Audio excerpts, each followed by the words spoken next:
Hello, good morning. Maayong buntag for today's video. Mukadto na pud kita og suba mga maring. Pero diri lang pud og lapit-lapit lang sa amoa, diri lang dapit sa may dam kay maayo diri kay pila lang ka minuto lang ba maabot na dayon kami dira. Kay sadtong among gi kaliguan nga suba mga maring layo-layo man pud to banda madto sa may tuliyok sa may bukid na gyud, pero kani diri ang among kadtuan lapit na lang ni diri sa amo ang balay, mga 5 minutes lang ata or 10 minutes lang makaabot na kami dira. Kani mauna ni siya diri mga maring, o di ba kalapit lang kaayo. Ug pag abot na mo diri nangita dayon kami og pwesto mga maring kung asa ang nindot kay nga pwestuhan bang kanang dili mainitan kay syempre manglababay usa kita. Diri ang nindot mga maring sa ilalom sa taytay or tulay, o di ba kanais kaayo kay mabugnaw ug landong pod kaayo, o kun diri na kita magpwesto sa atong panglaba mga maring.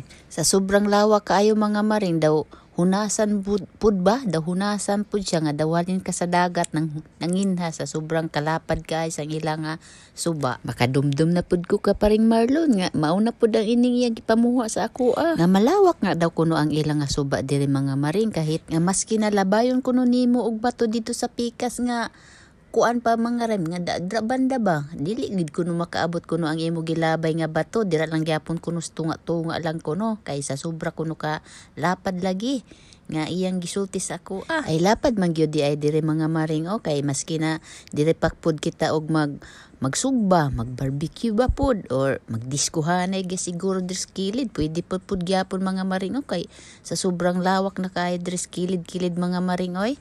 Milapad na pod guro ini siya pag Mayo no, sukad sa tong pag may natabo diri sa una sa Orokita nga nagbaha ba, tapos ang baha sa sobra sa kadamo sang tubig lapaw gyud kuno na dira sa taytay mga maring.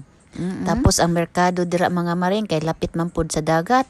Siguro ang tubig sa dagat og tubig diri sa suba nag-abutanay ba, grabe gyud kayo sa tunga disaster mga maring oy.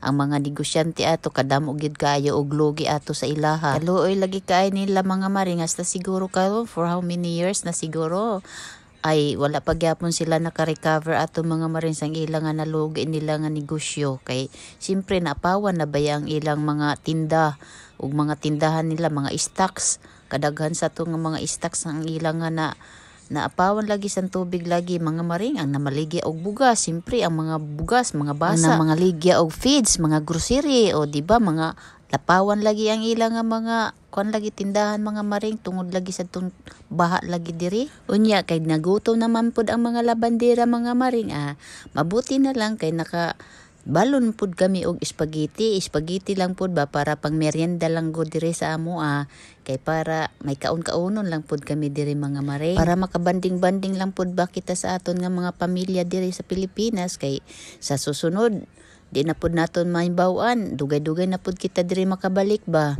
At least makatikim man kita sa ila pagbanding-banding kay diri man kita masaya as a Filipino. Ganun man talaga ang buhay mga maring no, masaya na kita pag makabanding kita sa aton nga pamilya. Kalawak kaayo ani gyud sang kuan nila oy, sang ila nga suba oy, ka nindot kay lang taon ba, tapos ka very peaceful kay wala kay masyado sa pamalay mga maring, o dili kayo hugaw siguro pud ba kay wa man kay mga pamalay diri sa kilid-kilid ang mga higgo og hugaw, dili na labay-labay diri sa suba. Tapos kadaghan pagid kaayo ani og mga isda mga maring, kagagmay kay nga mga isda, ambot ko mo dagko ani asa na po ni sila nato mapangita no, kay kung gagmay pa lang ara lang sila dras tungod pero kung modagko na ni ambot asa na ni sila mukadto ba, asa na ni sila maglaag-laag na pod.